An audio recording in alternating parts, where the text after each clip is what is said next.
டேய் முட்டாளு மூதேவி முண்டோம் கிண்டோம் ஏன்னா வெறுப்பேத்தணும் உசுப்பேத்தணும்னு இந்த மாதிரி பேசுறீங்களா? இல்லை, ஒரு எதிர்வினை வரணும் அப்படின்றனாலதான் எனக்கு அங்கதான் சந்தேகம். ஆல்ரெடி கேகே நகர்னு நினைக்கிறேன், ஒரு காவல்துறையில் ஏதோ ஒரு பிரச்சனையாகி போயிட்டு 4 பேர் ஏதோ தாவேக்க நிர்வாகிகள் மாட்டினப்போ துண்டக்கான புண்ணியக்கான உங்கள் நிர்வாகிகள் ஓடினாங்க. இல்லை, ஆட்சிக்கு வந்தோடனே எஃப்ஐஆர் டெலிட் பண்ணிடுவோம். கிளிப்பிங்க ஆட்சிக்கு வந்த உடனே அவர்கள் திமுகவை பார்த்து பயப்படுறாரு. இது எப்போ இவர் கனவுல வந்து சொல்லிட்டு போனாரா காதுகிட்ட? அதுவே நான் தான் திரும்ப நான் வந்துக்கிறேன் பயமா சார். நீங்க உண்மையிலே எதிர்க்கிற கேஸ் போடுங்க சார், தட்டி வைங்க. இவ்வளவு பணம் எவ்வளவு வந்துச்சு முதல்வரே? பவன் கல்யாணை வைத்து அழைப்பு விடுக்கப்பட்டுச்சு. யார் இப்போ சொல்லுவீங்க 3 நாள்? ஏன்னா எடப்பாடி பழனிசாமி முடிச்சு விட்டாரு. கூப்பிட்டாக, சிங்கப்பூர்ல கூப்பிட்டாங்க, மானமுள்ள பொண்ணுன்னு மதுரையில கூப்பிட்டாங்க. காளியம்மாள் அவர்கள் வந்து தாவேக்கா மீது ஒரு ஈடுபாடு இருந்துச்சு. அவங்க போய் பார்க்கணும்னு முயற்சி பண்ணுங்க. யார் தெரியுங்களா கெட்டு விட்டது? ஜான். நீங்க என்ன பண்ணோம், 2 குயின் வச்சுக்கணும். அதுக்கப்புறம் அந்த வெள்ளராஜாவுக்கு முட்டு கொடுக்க நிறைய ஒத்த ரோசா இருக்கு நாட்டில். ரொம்ப அழகா வளர்த்திருக்கீங்கம்மா.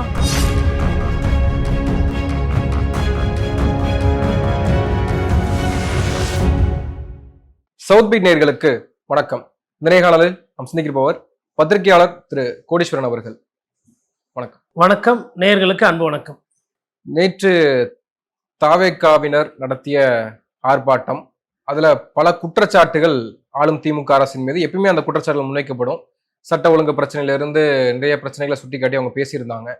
இதுல ஆதவ் அர்ஜுனாவினுடைய குற்றச்சாட்டுகள், குற்றச்சாட்டுன்றதை விட நேரடியாக முதல்வரை தனிப்பட்ட ரீதியாகவும் ஒரு முட்டாள் முதல்வர் அப்படின்னு சொல்றதா இருக்கட்டும், அருண்ராஜ் ஒரு தற்கூரி முதல்வராக இருக்கிறார் ஸ்டாலின் அப்படின்னு சொல்றதா இருக்கட்டும், தனிப்பட்ட ரீதியாகவும் விமர்சனங்களை முதல்வர் மீது முன்வைக்க தொடங்கியிருக்காங்க.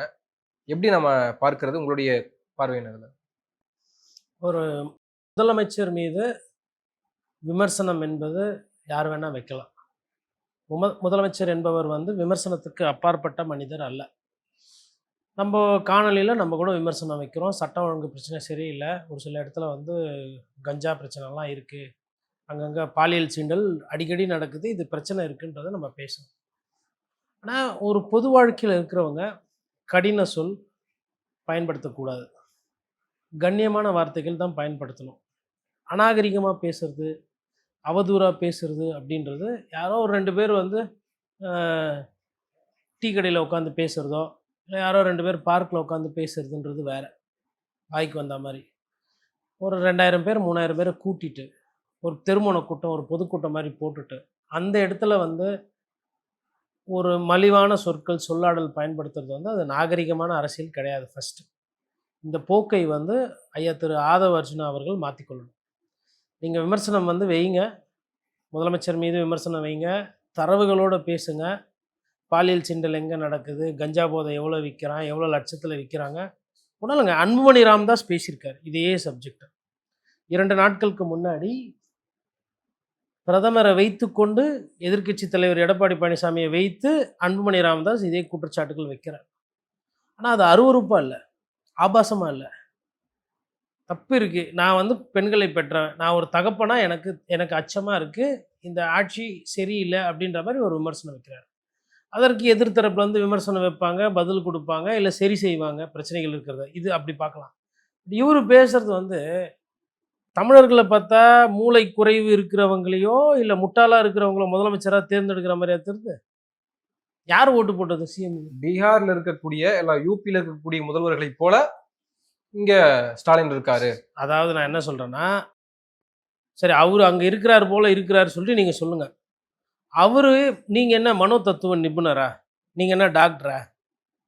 அவர் வந்து இப்படி இருக்காரு அப்படி இருக்காருன்னு அந்த மாதிரி அவர் அருண்ராஜ் பயன்படுத்தி கூட இந்த வார்த்தை இருக்குது பாருங்க, அந்த வார்த்தையை விஜய் அவர்களை விமர்சனம் செய்யக்கூடிய நானே பயன்படுத்த மாட்டேன். தாவேக்க தொண்டர்களை நோக்கி மற்றவர்கள்லாம் அந்த வார்த்தையை சொல்லுவாங்க, அந்த குறி இந்த குறி அப்படின்னு, ஆச்சரிய குறின்னு. நான் பார்த்தீங்கன்னா அந்த வார்த்தையை தவிர்ப்பேன். ஏன் அப்படின்னா, இன்றைக்கி அவங்க அப்படி இருக்கலாம், நாளைக்கு அவங்க சிந்திக்கணும், அவங்க மாறணும், அவங்க மாறி அவங்க அண்ணனை மாற்றணுன்றதான் நம்ம நோக்கம். அப்படி இருக்கும் பொழுது அரசியல் புரிதல் இல்லாத இந்த கூட்டத்தை நீங்கள் கூட்டி வச்சு இவர் முட்டாள், இவர் அறிவில்லை, இவர் அது, இவர் இது, இப்படி பேசுறதுன்றது வந்து அது அரசியல் அல்ல. அரசியலில் வந்து இந்த திட்டம், இந்த கொள்கை, இதில் ஊழல், இதில் லஞ்சம், இதை சரி செய்யணும், இதில் குறை இருக்குது, இதில் நிறை இருக்குது, இதுதான் அரசியல். மேடையை போட்டு வாய்க்கு வந்ததெல்லாம் நான் வந்து திருமண கூட்டத்தில் ஒயின் ஷாப்புக்கு வாசலில் வெளில கத்துற மாதிரி நான் கத்திக்கிட்டு இருப்பேன். அவனே இவனே அதுவே இதுவே நான் சரி நாளைக்கு நான் என்ன கேட்குறேன்னா, இது வந்து தேர்தல் நேரம். ஒரு 4 பேர் திமுகலேருந்து உள்ளே பூந்துட்டாங்க. யதார்த்தத்தை பேசுவோம். நல்லா சோடா பாட்டில் எடுத்து விட்றான். எங்க? மேடை மேலே பட்டுது. நீங்கள்லாம் பணக்கார வீட்டு பாய்ஸ். அடிக்கடி பார்த்தா கூட தனியார் ஆஸ்பத்திரியில் போய் படுத்துக்குவீங்க. அங்கே கூடுகிற கூட்டத்தில் தள்ளுமுள்ளு ஆகி ஏதோ ஒரு அசம்பாவிதம் ஆகி அங்கே ஒரு 3 பேர் செத்தா யார் பொறுப்பு? ஏன்னா வெறுப்பேற்றணும் உசுப்பேற்றணும்னு இந்த மாதிரி பேசுகிறீங்களா? ஒன்றும் இல்லைங்க. வட்ட மேடமான இது மேஜை நிகழ்ச்சி புதிய தலைமுறை நடத்துகிறாங்க. அங்கே ஒரு நெறியாளர் இருக்கிறாரு. வெறும் கருத்து தான் பேசுகிறாங்க. சேரை தூக்கி போடுறாங்க. பிரச்சனையாகுது.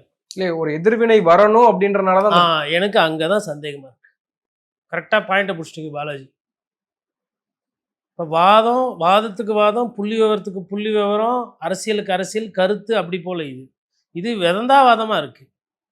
இப்போ ஐயா ட்ரம்ப்பை வந்து நம்ம விமர்சனம் பண்ணுறோம். ட்ரம்ப்பை ஆபாச வார்த்தை சொல்லி பண்ணலாமா? இன்னொன்று அவர் அங்கே இருக்கார். இப்போ இங்கே பேசுறதுனால அது பெரிய எதிர்வினை வராது, குறைந்தபட்சம் இல்லைங்களா? பட் முதல்வர் இங்கே இருக்கிறார். திமுகன்றது ஒரு பெரிய கட்சி. நீங்களும் இன்றைக்கி வந்து வளர்ந்துட்டு வர கட்சி. அப்படி இருக்கும்போது இப்படி நீங்கள் ஒரு தலைவர், 2ஆம் கட்டமோ 3ஆம் கட்ட தலைவர், நல்லா ஆள் வளர்ந்த அளவுக்கு சிந்தனை வளரலையே. சிந்தனை குறுகிய சிந்தனையாக இருக்கு. மேன்மையான வார்த்தைகள் வரலையே. கடின வார்த்தைகள், தடின வார்த்தைகள், சண்டையை மூட்டுற மாதிரி இருக்கு. ஏதாவது ட்ரிகர் ஆகுங்க. அதுதான் எங்களால் எங்கள் அண்ணா தெருவா போய் ஓட்டு கேட்க மாட்டார்.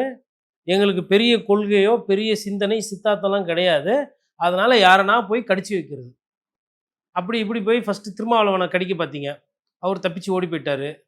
அதுக்கப்புறமா எடப்பாடி பழனிசாமியை ஒரு சில இதெல்லாம் பண்ணி அவரை வந்து கடிக்க பார்த்தீங்க. அதுக்கப்புறம் அவங்க எதிர்வினை ஆட்டினாங்க. திமுக முதல்லேருந்தே கடிச்சிக்கிட்டு இருக்கிறீங்க. அதுக்கப்புறம் யார் யாரெல்லாம் பேசுகிறாங்களோ அவங்களெல்லாம் சமூக வலைத்தளத்தில் போய் கடிக்கிறீங்க. அதுக்கப்புறம் சம்மந்தமே இல்லாமல் அவர் பாடுன்னு பாம்போல சிவனேன்னு போயிட்டு இருக்காரு. யார்? Super star Rajinikanth. அவரை போய் பெராண்டி கடிக்க போகிறீங்க. இல்லை, திமுக எல்லாத்தையும் பயமுறுத்துறாங்க. திருமாவளவன் அவர்களையே வந்து பயமுறுத்தி தான் கூட்டணிக்குள்ள வச்சுக்கிறாங்க. திருமாவளவன் அவர்கள் திமுகவை பார்த்து பயப்படுறாரு. இது எப்போ இவர் கனவுல வந்து சொல்லிட்டு போனாரா? காதுகிட்ட அதுவே நான் தான் திரும்ப நான் வந்துக்கிறேன், பயமாகுது, எனக்காசரம் பேசுக்குமாரு அப்படின்னு அது மாதிரி அந்த படத்துலலாம் காட்டுற மாதிரி தான் சொல்லிட்டு போனாரா? அவருக்கு பிரச்சனைனா அவர் பேச போகிறாரு. அவங்களெல்லாம் பார்த்தா பயப்படுற மாதிரியே தெரியுது. இன்னும் சீட் ஷேரிங் எங்கே முடியலையே. மற்ற கட்சிகள்லாம் முடியுது ஒன்று ஒன்றா. இன்னும் விசிக்கு அது முடியலையே. எனக்கு தெரிஞ்சு அதாவதுங்க ஒரு சில நியாயமான விஷயங்கள் அவர் பேசியிருக்காரு, நான் அதை ஏற்றுக்கிறேன். கூட்டணி கட்சிகள் திமுக செய்த தவறுகளை பேசலன்னு சொல்கிறாரு. அது சொல்கிறதுக்கு 1000 முறை இருக்குங்க. அடிமையாயிட்ட, மண்ணாங்கடி ஆகிட்ட, மக்க ஆகிட்ட, முட்டாள் ஆகிட்ட, என்ன வார்த்தை இது? இப்போ நான் இப்படியே பேசிகிட்டு இருக்கிறேன். என்னை பற்றி என்ன எடை போடுவாங்க ஜனங்க பார்க்குறவங்க? இப்போ இவன் வந்து ஆபாசமாக பேசுவான், அருவருப்பாக பேசுவான், பாயிண்ட் இருக்காது, சிந்தனை இருக்காது, நல்ல குணாதிசயம் இருக்காது, நல்ல அரசியலை முன்னெடுக்கல சொல்லுவாங்களா இல்லையா? ஒரு சமூக ஊடகத்துக்கு முன்னாடி நம்ம பேசுகிறோன்னும் போது நம்ம அவ்வளோ யோசித்து வார்த்தைகளை பார்த்து வார்த்தைகளை விட்டால் திருப்பி அள்ள முடியாது. ஆனால் இவர் நல்லா பேசுகிறார். சரி, நீங்கள் வார்த்தையை விடுங்க, அவங்க எதிரில் திருப்பி விடுவாங்க, அவங்ககிட்டயும் ஆள் இருக்குது விடுவாங்க. நான் என்ன கேட்குறேன்னா, நீங்கள் வச்சிருக்கிறது இளைஞர்கள் பட்டாளம். அவர்களுக்கு நாளைக்கு என்னன்றதை சிந்திக்கிற தன்மை இல்லை. எல்லா ரத்தம் சூடாக இருக்கும். நீங்கள் இந்த மாதிரி இப்படி பிளாஸ்ட்டுன்னு வைக்கி விட்றீங்களே, அதெல்லாம் நாளைக்கு சிலிண்டர் மாதிரி அங்கங்கே போய் அதுவே பிளாஸ்ட் ஆகிக்கிச்சுன்னா என்ன பண்ணுவீங்க? இல்லை நாளைக்கு அடிதடி ஆகுது, நீங்கள் போய் எங்கன்னா பெயில் எடுப்பீங்களா? இல்லை, ஆல்ரெடி கேகே நகர்னு நினைக்கிறேன், ஒரு காவல்துறையில் ஏதோ ஒரு பிரச்சனையாகி போயிட்டு 4 பேர் ஏதோ தாவேக்க நிர்வாகிகள் மாட்டினப்போ துணியை காணும் உங்கள் நிர்வாகிகள் ஓடினாங்க. இல்லை, ஆட்சிக்கு வந்தோடனே எஃப்ஐஆர் டெலிட் பண்ணிடுவோம். கிளிப்பிங்க ஆட்சிக்கு வந்த உடனே. அதாவது இப்போ அதே தான் சாட்டை திருமுருகன் போய் பேசுறாரு தேனியில். சும்மா அவங்க பேசிட்டு இருக்கோம், கார் எடுத்து குறுக்கா மறுக்கா போய் ஆறுனை விட்டு அங்கே போய் டிவிக்கன்னு கத்தி அங்கே அடிதடி ஆகி சண்டை ஆனவொன்னே ஊரை விட்டு ஓடி போயிட்டீங்க. உங்கள் மாவட்ட செயலருங்க ஊரை விட்டு ஓடி போகிறாங்களா இல்லையா? தலைவர் எவ்வழியோ தொண்டர் எவ்வழி தானே இருப்பாங்க. ஒரு பிரச்சனைனா அந்த இடத்துல இருந்து பிசிறு தட்டாமல் பிச்சுக்கின்னு ஓடுறீங்களா? அந்த தன்மை இருக்கும்போது எதுக்கு இந்த மாதிரி பேச்சு? நீங்கள் அவர் கேட்ட கேள்வி ஒரு கேள்வியை நான் மறுக்கலை. சட்ட ஒழுங்கு பிரச்சனை சரியில்லை, மாவட்ட செயலாளருக்கும் எம்எல்ஏக்கும் கவுன்சிலருக்கும் தெரியாமல் ஊடு கட்ட முடியல, கஞ்சா எப்படி விற்கிறாங்க, டன்னாக எப்படி பாதி, அதெல்லாம் கரெக்டு கேளுங்க. உங்கள் வேலை அது. ஏன் அப்படின்னா ஆளுகின்ற கட்சியை எதிரில் இருக்கிற கட்சிகள் நன்றாக கேள்வி கேட்டால் தான் ஜனநாயகம் அங்கே செழிப்பாக இருக்குன்றது அரசியல் புரிதல். அப்போ அரசுக்கு ஒரு பதட்டம் வரும். ஓஹோ, நம்மள 4 பேர் கேள்வி கேட்குறாங்க, நம்மளை வந்து நம்பி ஓட்டு போட்டிருக்காங்க அப்படின்னு அவங்க அதை சரி செய்வாங்க. அது வெறும் கரெக்ட். அதில் நான் எதையுமே இந்த லாக்அப் டெத்து அவர் வந்து ஆதவர்ஜுனா பேசுறது, இல்லை வந்து பெண்களுக்கு பாலியல் சீண்டல் பற்றி பேசுறது, இந்த போன ஆட்சியில் நடக்கலையா, அதுக்கு முன்னாடி ஆட்சியில் நடக்கலையா, எந்த ஆட்சியில் நடக்கலை, யூபியை பாரு, பீகார் பாரு, நான் அப்படியெல்லாம் பேசவே இல்லை. தமிழ்நாட்டு கதையை பற்றி, தமிழ்நாட்டில் இருக்கிற பிரச்சனையை, தமிழ்நாட்டில் ஒரு அக்கா தங்கச்சி சீரழிக்கப்பட்டு அவங்களுக்கு பாலியல் சீண்டல் இருக்குன்னா அதை யார் வேணால் கேட்கலாம். தாவேக்கால இருக்கிறாங்க, அவங்க கேட்கறது தப்பு அப்படின்னு சொல்லக்கூடாது. தாவேக்கா அதை கேட்கலன்னா தான் தப்பு. ஆனால் உங்களோட வார்த்தைகள், உங்களோட குணாதிசயம் மோசமாக இருக்கு. நீங்கள் வந்து இளைஞர்களை வந்து வேறு வழியில் திசை திருப்புறீங்க. நாகரிகமாக மேடையை போட்டு பேசி ஒரு கூட்டம் வந்து பேசினா நல்லா பேசினாப்புலப்பா, பிரச்சனை இல்லை, அப்படி இருக்கணும். ஐயோ, இவங்களுக்கு பர்மிஷன் கொடுத்தா அடிதடி ஆகிடும், கலாட்டா, இப்படி பேசிட்டு போனால் கண்டிப்பாக அடிதடி ஆகும். அதை மனசில் வச்சு தான் அவர் பண்ணுறாரு. என்னங்க நான் என்ன கேட்குறேன், இப்போ நான் வந்து பத்திரிகைக்காரன், எனக்கு திமுக என்னன்னு தெரியும், அண்ணா திமுக என்னன்னு தெரியும், தாவேகா தெரியும், விசிகா தெரியும், பாஜக தெரியும். ஒவ்வொரு கட்சி தொண்டர்களுக்கும் ஒவ்வொரு குணாதிசயம் இருக்கும். அந்த தொண்டர்களே ஒரு 5% 10% கோவப்படுறவங்க இருப்பாங்க. இப்போ நாளைக்கு இதே ஆதவர்ஜுனா போயிட்டு ஏதோ ஒரு ஊரில் போயிட்டு எடப்பாடி பழனிசாமி இப்படி அப்படி, உனக்கு அது இருக்குதா இது இருக்குதா இப்படியெல்லாம் பேசினா அங்கே இருக்கிற அதிமுககாரங்களுக்கு கீழே இருக்கிற தொண்டங்களுக்கு கோவம் வருமா வராதா?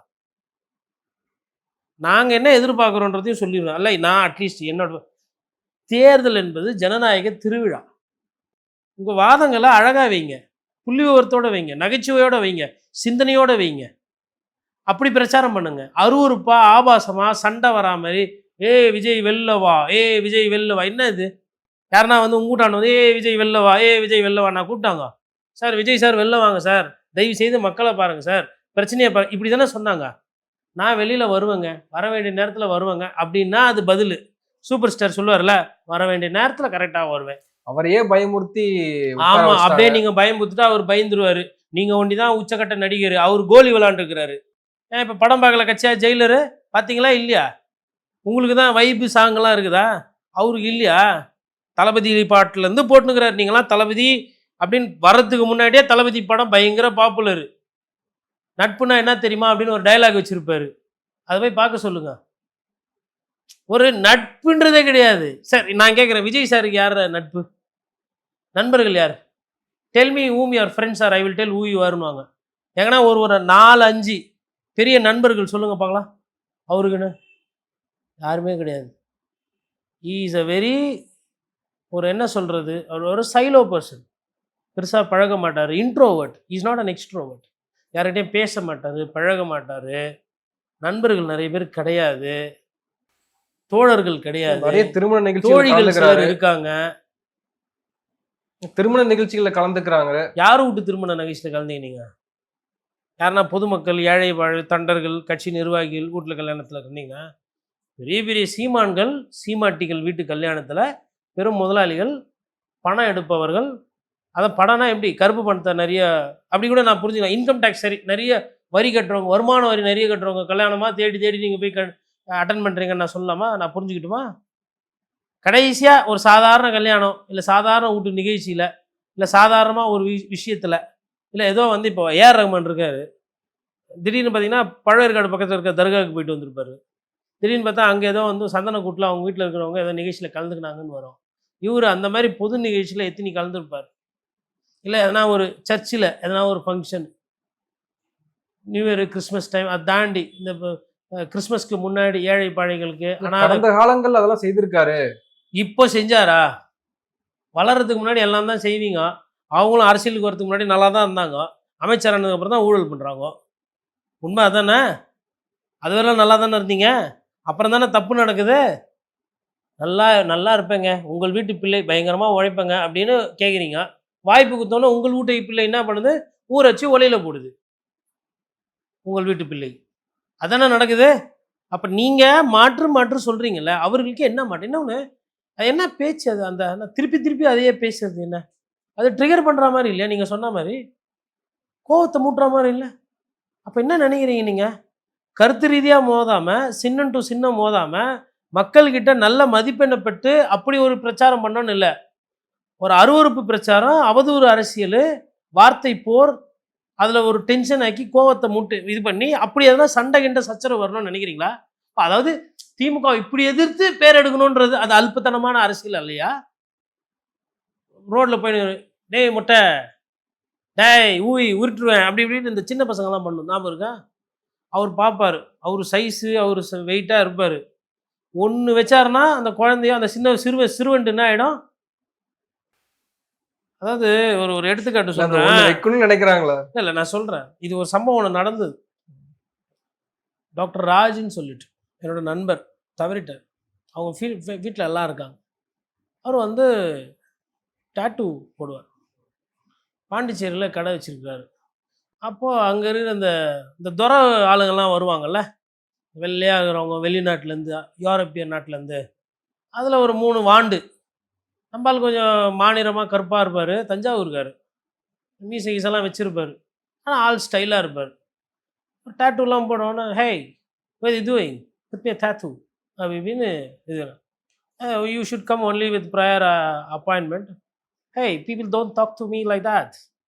I'm white." அப்படின்னுக்கிறாரு.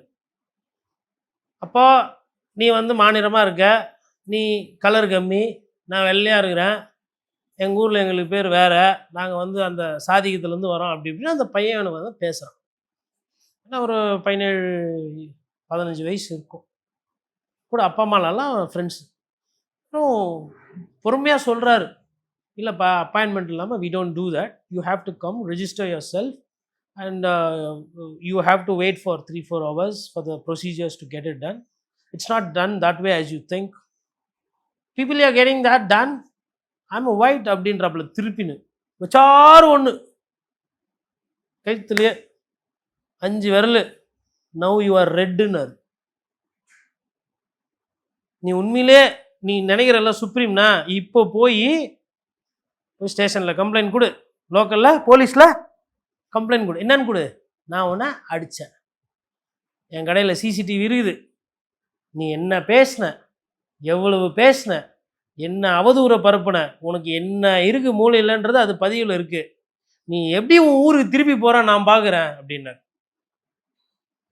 இப்போ அந்த காட்சியையும் வா வா வா வா வா முட்டாள் கிட்டால் வா வா வா வா வான்ற மாதிரி அந்த சிறுவன் மாதிரி நான் புரிஞ்சுக்கிட்டேன். அவங்கள அரசியல் பண்ண சொன்னா ஊர் ஊரா போய் கிராமம் பண்ணி என்ன பண்ணணும்? இந்த நேரத்தில் போய் காஞ்சிபுரம் டவுனில் பிரச்சாரம் பண்ணிட்டு ஊருள்ள போய், நான் தாங்க இந்த அத்திவரதர் வந்த இதப்போ சுற்றியெல்லாம் வந்து நிறைய கஷ்டப்பட்டீங்க, இப்போ இது வந்து காஞ்சிபுரம் வந்து டவுனு, கோயிலெலாம் நிறைய இருக்குது, அப்போது சாமி கும்பிட்றதுக்கு நிறைய பேர் வராங்க, போக்குவரத்து நெரிசல் இருக்குது, இதெல்லாம் சரி செய்வோம், அண்ணா பிறந்த ஊர் ஆனால் இன்னும் மேம்படணும், நாங்கள் வந்து தாவேக்கலை வந்தால் இந்த சாலைகள்லாம் சரி செய்யப்படும், இந்த இந்த பன்னியெல்லாம் மேயுது, இப்படியெல்லாம் இருக்குது, குப்பை கூலமாக, பெண்களுக்கு பாதுகாப்பு இல்லைன்றாங்க, எங்களால் என்னென்ன பண்ண முடியுமோ நாங்கள் பண்ணுறோம், இந்த அடுத்து சின்ன காஞ்சி போகிறோம், அங்கேருந்து அப்படியே உத்திரமேரூர் போகிறோம், விவசாயி பிரச்சனை இருக்குது, எதுவாக இருந்தாலும் நாங்கள் பார்க்குறோன்னு சொல்லி கிராமம் கிராமமாக ஊடு ஊடாக போய் ஓட்டு கேட்க சொன்னால் மேடையை போட்டு அவனே இவனே அதுவே இதுவே. இல்ல, மாதவ் சொன்னாரு ஒரு பேட்டியில, மகாத்மா காந்தி போல நடந்து போகணும் மக்கள் கிட்ட, நல்லா விஜய் வந்து சொன்னாரு சொல்லுவாரு. இல்லை எழுதி வைக்க சொல்லுங்க போய் பீச்சில், எழுதினவுடனே ஆளை வந்து அட்டன் பண்ணி எங்கே தான் வெளியே போகிறது கிடையாது. நம்ம அதை தான் சொல்கிறோம், அவர் வெளியில் வர்றதில்ல, மக்களை பார்க்கறதில்ல, அவர் ஆள் ஏஜென்ட் அனுப்பிச்சி விடுவாருன்னு. ஏஜென்ட்டுங்களாச்சும் போய் மக்களை பார்ப்பாங்கன்னா அங்கங்கே போட்டு இந்த மாதிரி இப்போ நான் என்ன கேட்குறேன்னா, திமுக தொண்டர்கள் கொந்தளிப்பாங்களா கொந்தளிக்க மாட்டாங்களா? நீங்கள் அதை தான் எதிர்பார்க்குறீங்க. நீங்கள் என்ன எதிர்பார்க்குறீங்க? நம்ம போய் அப்படி ஒருத்தர் நடந்து போகும்போது அப்படியே இடுப்பு கிள்றது, தலையில் கொட்டுறது, காதை பூச்சி வலிக்கிறது. அவர் பெரிய ரெஸ்லர். ஒரு ரெஸ்லருக்கு கிச்சிலுக்கா பண்ணுறவங்களையும் காதை குத்து கிள்றவனையும் சண்டை போட்டால் மல்யுத்த வீரருக்கு தான் அசிங்கம். அதனால் மல்யுத்த வீரர் அப்படியே தெரியாத மாதிரி கம்முன்னு போயிடுவார். எவ்வளோ நாள் அந்த மல்யுத்த வீரர் அப்படியே போவார். அந்த வேலையை தான் இப்போ ஆதரவு பண்ணுறாரு. சார் நீங்கள் உண்மையிலே எதிர்க்கிற கேஸ் போடுங்க சார், தட்டி வைங்க. இவ்வளோ பணம் எவ்வளோ வந்துச்சு? முதல்வர் சேகர் பாபு எப்படி பெரிய ஆள் ஆனார்? ஈவாவேல் எப்படி பெரிய ஆனார்? இவர் எப்படி பெரிய ஆள் ஆனார்? பிரேமலதா விஜயகாந்த் எதுக்கு வந்தாங்க? அப்படி பண்ணுங்க. ஆபாசமாக பேசுகிறீங்க. அவங்க திருப்பி பேசினா தாங்குவீங்களா? உங்கள் மேலே எவ்வளோ பிரச்சனை இருக்குது உங்கள் தலைவர் மேலே. தனி மனித வாழ்க்கையிலிருந்து, பொது வாழ்க்கையிலேருந்து, வருமான வரி ஏய்ப்பிலிருந்து, கரூர் சம்பவத்திலிருந்து, ஜனநாயகம் படம் ரிலீஸ்லேருந்து. ஜனநாயகம் படம் ஏன் ரிலீஸ் பண்ணல ஓடிடியில்? ஏன்னா துட்டு நிறைய வராது. என்ன வராது? துட்டு நிறைய வராது. அப்போ பணத்துக்காக தானே நீங்களும் படத்தை பண்ணுறீங்க. என்ன மெசேஜ் சொல்கிறீங்க, சமுதாயத்தை மேம்படுத்துறதுக்கு கண்டென்ட் கொடுக்குறீங்க, சமுதாயத்து மீது அக்கறை இருக்குன்னு உங்களை புரிஞ்சுக்கிட்டுமா?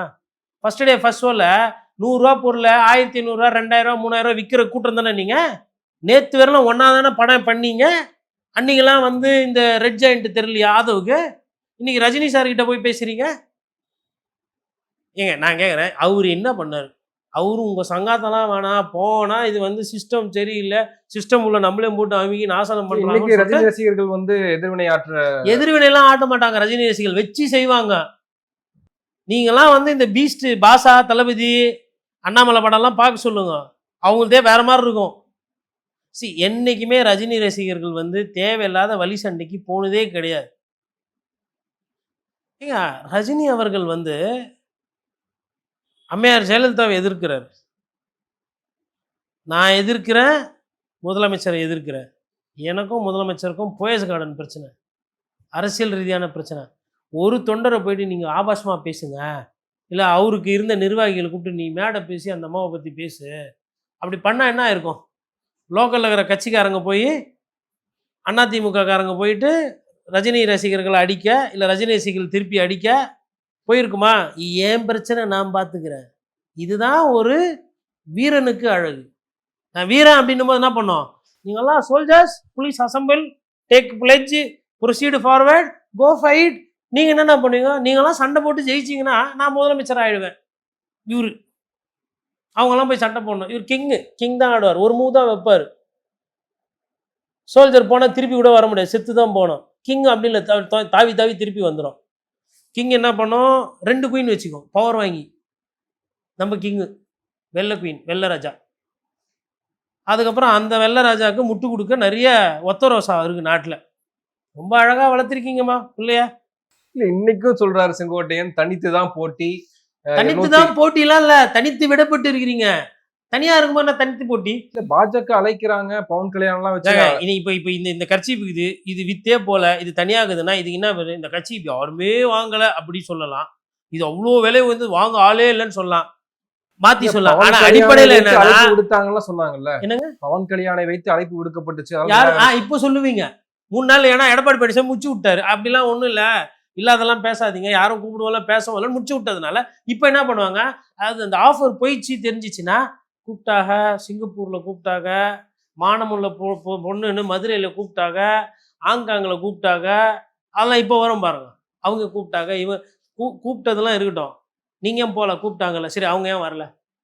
என்னது இது? அவர்கள் பார்த்து கொண்டனர், அவர்கள் பேசிக்கொண்டனர், அவர்கள் கூப்பிட்டார்கள். என்ன இது? என்ன சூசக விளையாட்டு விளையாடின்னு இருக்கிறீங்களா? கூட்டணி இருக்க இன்னும் எப்போ ஆயிப்போச்சு? எப்போ வேணால் சங்கு ஊதிடுவாங்க தேர்தல் ஆணையம். காளியம்மாள் கூட தவைக்க போறதா இருந்துச்சு. ஆனால் இன்னைக்கு எடப்பாடி தலைமையில அதிமுக இணைஞ்சிருக்காங்க. அங்கே அறிவாளிகள் நிறைய இருக்கிறாங்க.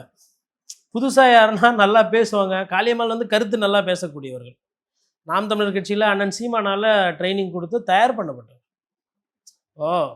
வெவ்வேறு கட்சிகள் இருக்கிறாங்க. இன்னைக்கு சீமானவர்களால் உருவாக்கப்பட்டவர்களோ இல்லை சீமானவர்களை பார்த்து அரசியலில் தெளிவு பெற்றவர்கள் இருக்கிறாங்க. நிறைய கட்சிகள் போய் சேர்றாங்க, திமுகவில் போய் சேர்றாங்க, அதிமுகவில் சேர்றாங்க. யாரும் ஒன்றும் சோட போல. சீமானோட தம்பிகள் வந்து அந்த கட்சியில் இருந்தாலும் சரி, வெளியில் போனாலும் சரி, நல்ல பேச்சாளர், கருத்து பேசுவாங்க, அரசியல் பேசுவாங்கன்னு தான் பேர் எடுத்திருக்கிறாங்க. ராஜீவ்காந்தி ஆகட்டும், கல்யாண சுந்தரம் ஆகட்டும், இப்போ இடும்பவனம் கார்த்தி ஆகட்டும், இல்லை இவர் சாட்டை அவர்களாகட்டும், இல்லை காளியம்மாள் ஆகட்டும், நான் எப்படி பேசுவேனோ என்ன மாதிரியே என் தம்பி பேசுவேன், என்ன மாதிரியே என் தங்கச்சி பேசணும், ஒவ்வொரு ஆளையா பார்த்து பார்த்து செதுக்கி தயார்படுத்துறாரு. பாதி அவருக்கே பயன்படுது, பாதி அவருக்கு எதிர்த்த பயன்படுது, அது வேற விஷயம். ஆனால் அதில் ஒரு சில பேர் தாவேக்கா போய் சேர்ந்தா அங்கே இருக்கிறவங்க ஏற்றுக்கிறதில்ல. குறிப்பாக சொன்னால் காளியம்மாள் அவர்கள் வந்துட்டு தாவேக்கா மீது ஒரு ஈடுபாடு இருந்துச்சு அவங்களுக்கு. விஜய் அண்ணா நல்லா இருப்பார், நம்ம அண்ணன் மாதிரியே பேசுவார், பழகுவார், எல்லாருக்கும் புரியுது அப்படின்னு ஆரம்ப கட்டத்தில் இருந்தது. அப்புறம் யதார்த்தத்துக்கு வராங்க. அது பணக்காரர்களுக்கு உண்டான கட்சி. என்ன போன கீழே இருக்கிற ஒரு சாதாரண ஆளுக்கு அந்த கட்சியில் வந்து முக்கியத்துவம் இல்லை, கொடுக்கல. அவங்க பார்க்க முயற்சி பண்ணதெல்லாம் உண்மை. அவங்க விஜய் அண்ணா வந்து அவரை வந்து கையை பிடிச்சி தூக்கி விடுவார் அப்படின்னு நினச்சது உண்மை. இது காளியம்மாள் என்கிட்ட சொல்லலை. காளியம்மாள் கிட்ட சுற்றி இருக்கிறாங்க இல்லையா நண்பர்கள், அவங்க என்கிட்ட குறிப்பாக சொல்லலாம் நாகப்பட்டினம், புதுக்கோட்டை அந்த சைடில் இருக்கிற செய்தியாளர்கள்கிட்ட இதெல்லாம் தெரியும். போய் பார்க்கணுன்னு முயற்சி பண்ணுது. யார் தெரியுங்களா கெத்து விட்டது? John, little John. ஏன்னா ரொம்ப நல்லா பேசும். இது வந்துச்சுன்னா ரொம்ப இப்படி ஃபேரி ஸ்பீக்கர் கீழேருந்து வராப்புல. அப்போ யாருக்கு உண்டான கட்சி தெரியுதா? செங்கோட்டையன் வரலாம், ஆதவு இருக்கலாம், நிர்மல்குமார் வரலாம். அதுக்கப்புறமா வந்து இப்போ அதில் அந்த லிஸ்ட்லேயே ஏழன்னு பார்த்தா புஷி ஆனந்த் தான். இப்போ அவரும் வந்து இந்த நாமினேஷனுக்கெல்லாம் ஏதோ வசூல்லாம் கட்சி ரீதியாக பண்ணுறாங்க, அதனால் ஒன்றும் பிரச்சனை இல்லை. அப்புறம் சுற்றி பார்க்குறாங்க. திமுகவை அவ்வளோ பேசியிருக்கிறோம், விமர்சனம் பண்ணியிருக்கோம். நாட்டில் லஞ்சம் லாவண்யம், பெண்களுக்கு பிரச்சனை இருக்குது. ஏன்னா பெண் பேச்சாளர், பெண்களுக்கு பிரச்சனை இல்லை, பேச முடியாது. யதார்த்தத்தை பார்க்கும்போது சரி அதிமுக யதார்த்தம்.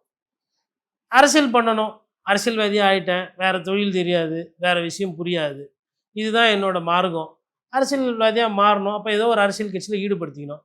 பார்க்குறாப்பல எடப்பாடி பழனிசாமி சாதாரணமாகறாப்புல, சரி ஐயா வந்து சேர்ந்துக்கிறேன், சரி வாங்கம்மா வந்து சேர்ந்துக்கிறேன், முடிஞ்சு போச்சு. அப்போ யதார்த்தத்துக்கு அப்புறப்பட்டு இருக்கிறாரு யார்? நம்ம விஜய் சார். இன்னொன்று இதில் ரொம்ப கூர்மையாக கவனிக்க வேண்டியது, நேர்காணல் நடத்துறாரு, வேட்பாளர்களை தேர்வு பண்றாரு. நான் எல்லாத்தையும் விட்டுட்டு வந்திருக்கிறேன், என் குடும்பத்தையும் மீறி இந்த களத்துல இறங்கியிருக்கேன், எனக்கு குடும்பத்தை மீறி எப்போ மீறினீங்க? குடும்பத்தை 2021 மீறிட்டீங்க சார். கட்சி அதுக்கப்புறமா வந்தது உங்களுக்கு. எல்லாத்தையும் அப்படியே முழு பூசணிக்காயில உள்ள வச்சு மறைச்சிடுறீங்க. கட்சி நீங்க எப்போ தொடங்குனீங்க? சகோதரியோட நீங்க எப்போ சண்டை போட்டீங்க? எப்போ பிரிஞ்சிங்க?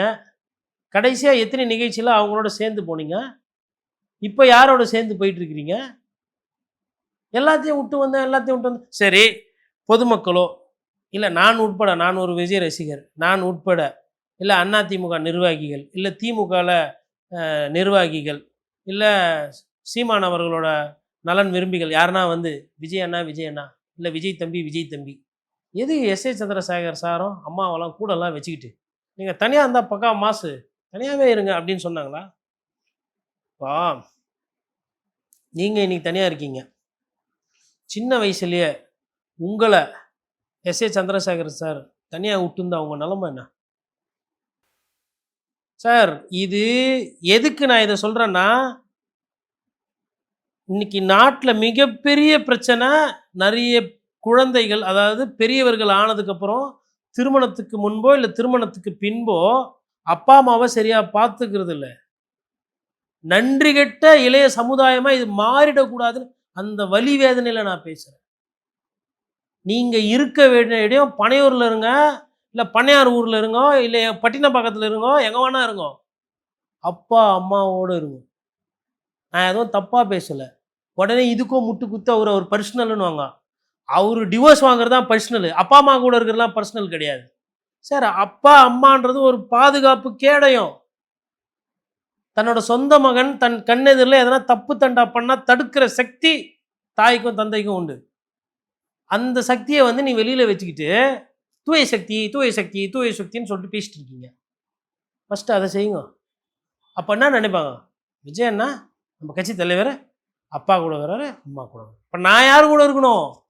நாளைக்கு கல்யாணம் பண்ணவொன்னே தனியாக கேஸ் எடுத்துன்னு தனி குத்தணும் இல்லைம்மா. வசதி இல்லைன்னா வேற வசதி இருக்குது, பெரிய வீடு இருக்குது, இல்லை வேலைக்காக மாறி போகிறது வேற. இவர் வேலை தேடி தனியாக இருக்கிறாரா? இல்லை சரி அந்த வீடு இன்றைக்கி பெரிய ஸ்டார் ஆகிட்டீங்க, அந்த வீடு குட்டியாகி போச்சு, வடபழனி சாலிகிராமம் வீடு. இந்த வீடு பெரிய வீடு தானே.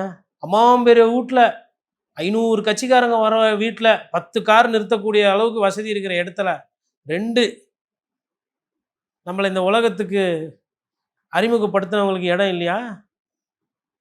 அப்போது உங்களை பார்த்து அடுத்த தலைமுறை வருதுன்னா அவங்களுக்கு நீங்கள் என்ன செய்தி சொல்கிறீங்க? நீ வளர்ந்து ஆளான உடனே உன் கையில் 10 காசு வந்தோடனே நீ தனியாக இரு. வயசான காலத்தில் அப்பா அம்மா கூடலாம் இருக்கணும்னு அவசியம் கிடையாது. தனியாக இரு, தனிச்சு இரு, தனித்தே இரு. புதுசாக இருக்குல்ல இது. இதுவும் பர்சனலா? இப்போ எல்லா கட்சியிலும் கலைஞருக்கும் ஸ்டாலின் அவர்களுக்கும் அழகிரி அவர்களுக்கும் சண்டை இருந்தது உண்மை. அழகிரி அவர்கள் மதுரையில் இருந்தது உண்மை. என்னைக்குன்னா அப்பா கூட சண்டை இருக்கும், எல்லா குடும்பத்துலேயும் இருக்கும். நான் கூட எங்கள் அப்பா கூட சண்டை போடுவேன். ஆனால் அதை நினச்சி வருத்தப்பட்டுக்கிறேன் நிறைய நேரத்தில். தப்பை திருத்தி இருக்கிறேன். தப்பே பண்ணாத ஆள் இங்கே யாரும் கிடையாது. நீங்கள் எது எடு இவர் கட்சி நிர்வாகி 2 பேர் என்னை யாரும் கேள்வி கூட அதுதானே உங்கள் நிலப்பாடாக இருக்குது. இப்போ இதெல்லாம் வந்து ஒரு அரசியல் தலைவர்கிட்ட இதெல்லாம் பார்க்க மாட்டாங்கங்க. இப்போ ட்ரம்ப்பை விமர்சனம் பண்ணுறாங்க. ஏன் விமர்சனம் பண்ணுறாங்க ட்ரம்ப்பை? சின்ன சின்ன பொம்பளை பசங்களாம் இருந்தாங்களா, அவங்கள பார்த்து ஓ யூ அப்படின்னு வயசு காடு வா வா ஊடு போடுது. இதுலயே அரசியல் ரீதியாக இப்போ நம்ம பேசிட்டு இருக்க இந்த சூழல்ல நாடு தழுவிய அளவுல வந்து மிகப்பெரிய பிரச்சனையாக பேசப்படுவது எரிபொருள் பிரச்சனை, கச்சா எண்ணெய் தான். அது குறித்து தவிக தரப்புல இருந்து ஒரு அபிஷியலா ஒரு கருத்து தெரிவிக்கப்படுது. அதுல வந்து மொட்டை கடிதாசி மாதிரி ஒன்றிய மாநில அரசுகள் வந்து நடவடிக்கை எடுக்கணும் அப்படின்னு சொல்றாங்க. முழுக்க முழுக்க ஒன்றியத்தை சார்ந்தே இருக்கக்கூடிய எரிபொருள் பிரச்சனையாக இருக்கட்டும், கேஸ் சிலிண்டர் பிரச்சனையா இருக்கட்டும், மோடின்னு அவங்க விமர்சனம் பண்ண முடியல அப்படின்ற ஒரு பார்வை இருக்குல்ல. பயம், அரசியல்ல பயம். சார் இவர் பயப்படுறது எதார்த்தம். நான் எதை வச்சு சொல்றேன்றதையும் சொல்றேன். கரூர்ல சம்பவம் ஆன போனா கரூரை விட்டு ஓடி வந்தது பயத்தோட உச்சம். 3 நாள் கழிச்சு அதை பத்தி பேசினது பயத்தோட இன்னும் உச்சம். பயத்தோட உச்சத்துல இருந்த இவரு பயந்து போய் மிச்சமா வந்து இங்க இருந்து 3 நாள் அமைதியா இருந்து மௌனியா இருந்து மௌனத்தை கலைக்கிறாரு. அதுக்கப்புறம் திருப்பியும் கரூர் போய் அந்த பாதிக்கப்பட்ட மக்களை சந்திக்கிறதுல பயம். அங்க யாருன்னா கேள்வி கேட்டுட்டா, பொதுவெளியில யாருன்னா இப்போ நடக்கிற விஷயத்த சொல்றேன். நம்ம சென்னையில மெரினா ஸ்விம்மிங் பூல் இருக்கு. சின்ன பசங்க போய் குளிக்க போவாங்க. 8வது 6வது 9ஆம் கிளாஸு போவாங்க. அது ஹைட் இருக்காது. 3 அடியில் ஆரம்பித்து 5 அடி போகும் அந்த ஸ்விம்மிங் பூல். கிட்டத்தட்ட வந்து ஒரு 80 அடியோ 100 அடியோ அதோட நீட்டு. குழந்தைங்க இறந்துருவாங்க. இறந்த உடனே வழக்கமாக என்ன நடக்கும்னா அந்த ஸ்விம்மிங் பூலை மூடிடுவாங்க. 3-4 நாள் அது திருப்பி ஆய்வுலாம் பண்ணிக்கின்னு திருப்பி மறுபடியும் திறப்பாங்க. திருப்பி அடுத்த வருஷம் ஏதாவது வேற ஒரு குழந்தை வந்து ஆகும். இது வாடிக்கை. இது நடக்கக்கூடாது. இது ஒரு மோசமான ஒரு கேவலமான ஒரு நிர்வாக சீர்கேடு. இந்த நிர்வாக சீர்கேடு எல்லா ஆட்சி காலத்துலையும் நடந்திருக்குது. இதெல்லாம் வந்து ஏன்னா உயிர் போயிருக்கு. அப்போ எங்க என்ன பிரச்சனைனா லைஃப் கார்டு வந்து அங்கே சரியா வேலை பார்க்கல. இல்லை கூட்டம் அதிகமாக சேரும்போது பார்க்க முடியாது. 40 செகண்ட் போதும் ஒரு உயிர் போகிறதுக்கு தண்ணியில் போயிட்டு அளவுக்கு அதிகமாக தண்ணி உள்ளே போய் லங்ஸு கிங்ஸு அங்கே இங்கே போய் சேர்ந்துருச்சுனாலுமே பிரச்சனை தான். நீங்கள் எடுக்கும்போது உயிர் இருப்பாங்க. சம்டைம்ஸ் மருத்துவமனையில் போகிற வழியில் இறந்துருவாங்க. இல்லை மருத்துவமனையில் சேர்ந்து கூட உயிர் போகும். இல்லை சம்டைம்ஸ் அங்கேயே ஸ்விம்மிங் பூல்லே போயிடுவாங்க. இப்போ இதெல்லாம் வந்து இந்த காட்சிகள் இது மாதிரி நிறைய நடந்திருக்கு. நிறைய குழந்தைகள் வந்து இறந்துருக்குறாங்க. தாய் தகப்பனார் குழந்தை இறந்து போய் அனாதையாக இருந்திருக்கிறாங்க. இதை தாண்டி ஒரு விஷயம் நடக்கும். தகவல் போன உடனே சொல்லிவிடுவாங்கல்ல பசங்க பயந்து போய் வீட்டுக்கு ஃபோன் பண்ணால் ஆட்டோலையோ இல்லை பைக்குலையோ ஐயோ ஐயோ ஐயோன்னு அடிச்சு வந்தவொடனே ஃபஸ்ட்டு கேள்வி என்ன தெரியுமா அங்கே நடக்கும்? இந்த கூட இருந்தாங்கல்ல பசங்களா அவங்கள சொக்காயை பிடிச்சி அந்த பெற்றோர்களோ இல்லை இறந்தவனோட அண்ணனோ சகோதரியோ இல்லை அப்பாவோ சொக்காயை பிடிச்சி ஆட்டி கேட்பார். டேய் உங்களெல்லாம் நம்பி தானடா அமிச்சேன், கூடலாம் இருக்கீங்களே தத்தி மாதிரி தடிமாடு மாதிரி, உன்னை விட்டுட்டீங்களடா பார்க்கக்கூடாதான்னு கேட்பாங்க. அந்த பசங்க மிரண்டு போய் நொந்து போய் அவன் ஷாக்கில் இருக்கான், சின்ன பையன். இவங்களும் ஷாக்கில் இருக்காங்க. இவங்க கேட்டது தப்பு கிடையாது, அவங்களுக்கு தெரியாது, அறியாமை. நீச்சல் குளத்தில் எப்படி நடந்துக்கணும், எப்படி பாதுகாப்பாக இருக்கணும்னு தெரியாது சிறுவர்கள். இந்த குழந்தைங்க அழுதுகிட்டு அப்படியே நிற்கும். நம்ம அந்த காட்சியை பார்க்கும்போது நம்ம கண்ணில் தண்ணி வரும். குழந்தைக்கு தெரியாது, நண்பன் சாவணும்னு எந்த நண்பனும் நினைக்க மாட்டான். நல்ல நட்பு நினைக்காது, நட்புனாவே நினைக்காதுன்னா நல்லது கெட்டது, நட்புனாவே நல்லது தான். அழுதுகிட்டு இருப்பான். காட்சி இப்படி ஒரு காட்சி விஜய்க்கு நடந்திருந்ததுன்னா அவரோட பிம்பம் உடஞ்சிருக்கும். ஏன்னா விஜய் குழந்தை கிடையாது. எப்பா உச்ச நடிகர் சூப்பரு, நல்லா பண்ணப்பா, ரொம்ப நல்லா கூட்டம் போட்டப்பா, உன்னை நம்பி தானே வந்தான் விஜயண்ணா விஜயண்ணா விஜயண்ணா, ஐயோ என் தலைவர், ஐயோ எங்க விஜயண்ணா அப்படின்னு கேட்டா அந்த காட்சி பெருசாயிட்டா இவர் கரியம் டார் டாரா ஆயிடும், அரசியல் வாழ்க்கை சிக்கலா போயிடும், பயந்துகிட்டு போவாதவர் இவரு. சார் ஒரு விஷயத்தை எவ்வளவு நாள் தடுப்பீங்க, எத்தனை நாள் தடுப்பீங்க? இன்னும் கேஸ் முடியல, சிபிஐ என்கொயரிக்கு 15ஆம் தேதி போக போறாரு. நான் பேசுறது யதார்த்தம். இந்த மாதிரி யதார்த்தத்துகளை பார்த்து அவரு போறவர். 1.5 கோடி ரூபாய் பணம், அதெல்லாம் அவருக்கு ஒரு பொருட்டே கிடையாது. அதை கூட கட்டாம கேஸ் ஆடினவர் இவரு. கார் வாங்க தெரியுது. நம்ம ஊர்ல ஐயா பிஆர் சுந்தர்னு ஒருத்தர் இருக்கிறார், புரசை ரா சுந்தர். கீழே இருந்து கஷ்டப்பட்டு வந்து டீச்சர் வேலை பார்த்து வெளிநாடு போய் அதில் சம்பாதிச்சு ஸ்டாக்கில் போட்டு இன்னைக்கு ஆள் தோரணை. தமிழன் ஸ்டாக் மார்க்கெட்டில் மேலே இருக்கிறது எனக்கு ஒரு தமிழராக பெருமை. அவரும் பணக்கார கார் வச்சுக்கிறாரு. இந்த காரை கூப்பிட்டு, என் காரை பாருங்க, இவ்வளோ வரி, இவ்வளோ வட்டி, இவ்வளோ கட்டி வாங்கினேன், பெருமையாகுதுல்ல? உங்கள் காரை நீங்கள் யாருக்கும் பொதுமக்கள் காட்ட வேணாம், அட்லீஸ்ட் வரியை கட்டலாம்ல. வரியை கட்டாமல் அது சம்பந்தமாக ஒரு வழக்கறிஞரோ அப்புறமா நீதியரசர்கள்லாம் சொன்ன கருத்தெல்லாம் வந்து வாபஸ் வாங்கன்னு சொல்கிறது எந்த விதத்தில் நியாயம்? இப்போ பண்ணுறதெல்லாம் முரண் தானே. சரி, இப்போ ரஜினி சாரை பற்றி ஆதவர்ஜுனாக்கு பேச வேண்டிய அவசியம் என்ன? என்ன அவசியம் இன்னைக்கு? என்ன ரஜினியை விட உங்கள் ஆள் ஸ்டாரு, உங்கள் ஆளுக்கு வீரம் ஜாஸ்தி, வீரியம் ஜாஸ்தி, இல்லை அவர் பயந்து போயிட்டார், இவர் களத்தில் நிற்கிறாருன்னு என்ன சொல்ல வரீங்களா? என்ன சொல்ல வரீங்க? இல்லை நாட்டில் நடக்கிற இந்த போதை பிரச்சனைக்கோ, இல்லை மணல் குவாரிக்கோ, இல்லை டாஸ்மாக் 10 ரூபா ஊழலுக்கோ, இல்லை மோடி அவர்கள் தமிழ்நாட்டு மக்களுக்கு அரசியலில் வந்து பணம் கொடுக்காம போகிறதோ, இல்லை ஓர வஞ்சனை பண்ணுறதோ, இல்லை இந்தியில் இங்கே ஒரு சில பிரச்சனைகள் வருதுன்ற மாதிரி மத்திய அரசு மீது எதிர்த்து விமர்சனம், இதுக்கெல்லாம் ரஜினி சார் காரணமா? எங்கேருந்து வந்தார் ரஜினி சார்? என்ன சொல்கிறீங்க? உங்களோட அடுத்த தலைமுறைக்கு சூப்பர் ஸ்டார்னு ஒருத்தர் இருக்கார், அவர் பேர் ரஜினிகாந்த். அரசியலுக்கு வந்தார், முயற்சி பண்ணார், பயந்து போயிட்டார். எங்கள் அண்ணன் தைரியமாக நெஞ்ச கட்டி நிற்கிறாரு. எது உங்கள் அண்ணன் நிற்கிறாரு? இதை ரஜினி சாரோட இவங்கெல்லாம் நம்புவாங்க அப்படின்னு நீங்கள் நினைக்கிறீங்க? அதாவதுங்க, மகாத்மா காந்தியும் வந்து அகிம்சை பண்ணார். ரஜினி வந்து அந்த மாதிரி அமைதியாக போயிட்டார். வேணாம், எதுக்கு, இது சரியில்லை, நம்மவர்கள் என்னை சார்ந்தவர்கள் பாதிச்சிடக்கூடாது, என்னை சார்ந்தவங்க கடனாளி ஆகிடக்கூடாதுன்னு சொல்லிட்டு, உங்கள் எல்லாருக்கும் தொழில் இருக்குது, அரசியல் தான் உங்கள் தொழில் கிடையாது. ஆனால் அதெல்லாம் விட்டுட்டு அரசியலுக்கு வரேன்றீங்க. எனக்கும் ஒரு தொழில் இருக்குது, என் தொழிலை நான் பார்க்குறேன், உங்கள் தொழிலை நீங்கள் பார்ப்பங்க. நான் நடிகராக இருக்கிறேன், உங்கள் பாசத்துக்கு உண்டான தலைவராக இருக்கிறேன், நீங்கள் என்னோட சூப்பர் ஸ்டாரோட ரசிகராக இருக்கலாம். அவங்களுக்குள்ளே போடப்பட்ட ஒப்பந்தம் அது. உங்களோட அரசியல் காழ்ப்புணர்ச்சிக்காகவும் உங்களோட அரசியல் நமிச்சலுக்காகவும் போய் அவரை போய் பராண்டி வைக்கிறீங்க. ரஜினி இப்படி பார்த்து இப்படின்னப்ப ஆட்சி மாற்றம் வந்துச்சு. நீங்க வா வா வான்னு கூப்பிட்டுப்போ உங்களை நம்பி யாரும் வரல. இதுதான் உண்மை, இதுதான் யதார்த்தம். எதுக்கு அவரை பத்தி பேசணும்? என்ன தேவை இருக்கு? உண்மையிலே மூளை இருந்தா அவரை போய் தொடுவீங்களா திருப்பி திருப்பி? உங்களுக்கு அரசியல் புரிதல் இல்லைன்றது நான் சொல்றது திருப்பி திருப்பி கரெக்ட் ஆகுதுல்ல? அவரை போய் வீட்டில் போய் மாலை போட்டு மரியாதை சொல்லி, அண்ணே நான் தானே ஆதவு, விஜய் அண்ணா கூட இருக்கேன், அவரு கொஞ்சம் ஷை டைப்புனா உங்களுக்கு தெரியும், நாங்களாம் அதான் ஆளாகணும். நீங்கள் சிரிச்சு ஒரு புகைப்படம் எடுத்துக்கிட்டு சமூக வலைத்தளத்தில் போட்டால் virtual warriors blast blast blast அள்ளும். நாங்களும் ஒரு ஆள் ஆகும், விஜய் அண்ணா கூட தான் இருக்கிறோம். ஆனால் நீங்கள் மேக்னெட்டு, தொலைவில் இருந்தால் கூட காந்தம், பேர்லேயே இருக்குது காந்து, இழுக்கும். அதுதானே புரிதல்? பயம். போய் அவரை பார்த்தா அவர் என்ன கோச்சிக்கு வரும், அதெல்லாம் இல்லை. அரசியலில் வந்து இப்போ எதுக்கு வந்து சசிகலா அவர்கள் வந்து ஐயா ராமதாஸ் போய் பார்த்தாங்க? 2 பேரும் ஒரு கூட்டணி வச்சு, அரசியல்வாதிகள் அரசியல் புரிதல் அதிகம், யாருமே சேர்த்துக்கல, தனியாக இருக்கிறோம், எனக்கு நீங்கள் துணை, உங்களுக்கு நாங்கள் துணை, நம்ம 2 பேரும் அதெல்லாம் சேர்ந்து பண்ணுவோம். அதானே அரசியல் புரிதலே இல்லாதவர் தான் ஐயா ஆதவர்ஜுனா. தாவேக்காக நட்டாத்துல விட மாட்டார். அதற்கு உண்டான வேலையை சீரும் சிறப்புமாய் விஜய் சாரும் செய்கிறாரு, ஆதவர்ஜுனா சாரும் செய்கிறாரு, இன்னும் கீழே இருக்கிறவங்களும் அதுக்கெல்லாம் ஒத்துழைக்கிறாங்க.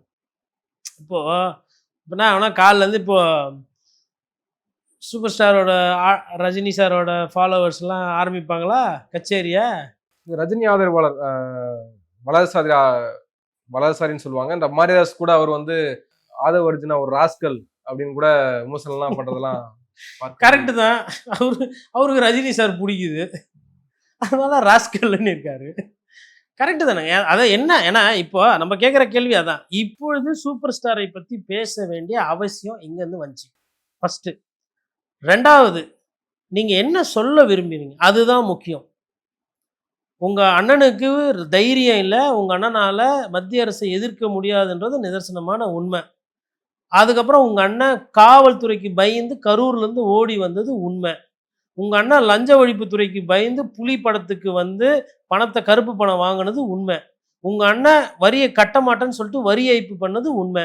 உங்கள் அண்ணன் ஃபஸ்ட்டு டே ஃபஸ்ட்டு ஷோக்கு ப்ரொடியூசர் சம்பாரிச்சுக்கிட்டோம், ரசிகர்கள் பணம் போனால் பரவாயில்ல, 2000 3000 விற்றுக்கங்கன்னு சொல்லி அந்த டிக்கெட்டுகளை விற்கிறதுக்கு ஒத்துழைக்கிறது உங்கள் அண்ணன்.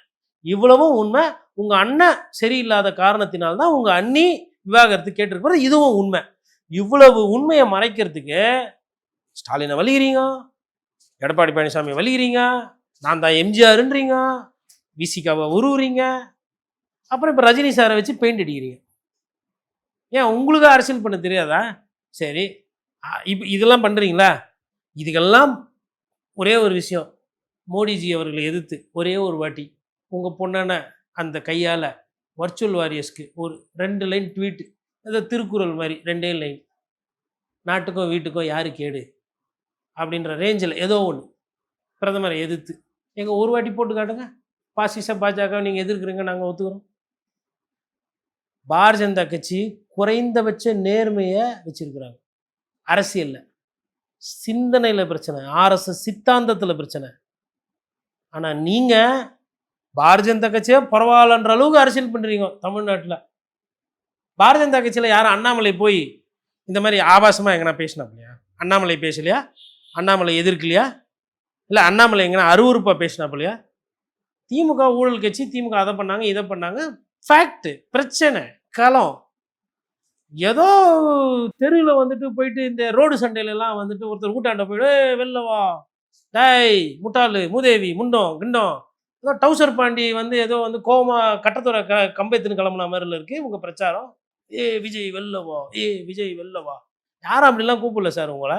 ஐயா விஜய் சார் தயவு செய்து அரசியல் கொண்டீங்க, பொதுமக்களை பார்க்க வாங்க சார்னு தான் கூப்பிடுறோம். சிவப்பு கம்பளத்தோட ஐயா வாங்க ப்ளீஸ், வந்தவாசி வாங்க, விருதாச்சலம் வாங்க, ரிஷிவந்தியம் வாங்க, பெருந்துறை வாங்க, கோபிச்செட்டிப்பாளையம் வாங்க, சேலம் வாங்க, ராசிபுரம் வாங்க, நாமக்கல் வாங்க, பெரம்பூர் வாங்க, சைதாப்பேட்டை வாங்க, இப்படியும் ஒரு தொகுதி பேராக சொல்லி தானே வாங்க வாங்கன்னு கூப்பிடுறாங்க. பொதுமக்களுக்கு ஆசை இல்லையா அவங்கள பார்க்கணுன்னு? நீங்கள் காட்சி தர மாட்டிங்களா? ஏன்னா அத்திவரதர் மாதிரி 40 வருஷத்துக்கு ஒரு வாட்டி தான் வெளில வருவீங்களா? இல்லை தேர்தல் வேர்ல்டு கப் இவர் கட்சி ஆரம்பித்து 4 வருஷம் கழிச்சு தான் கிராமத்துக்கு போவார். நீங்கள் கரெக்டாக கணக்கு பாருங்கள், அவர் கட்சி ஆரம்பித்ததுலேருந்து தேர்தல் முடிஞ்சவொன்னே வரன்றாரு. ஆனால் இவர் ரொனால்டோ வேர்ல்டு கப் ஆடி ஜெயிச்சிட்டார். மெஸ்ஸி இவர் கப்பு வச்சுக்கிறார் கையில், முடிஞ்சவொன்னே அப்படியே போய் ஊர் ஊராக போய் கப்பை காட்டு வருவார். ஏமாத்துற வேலை.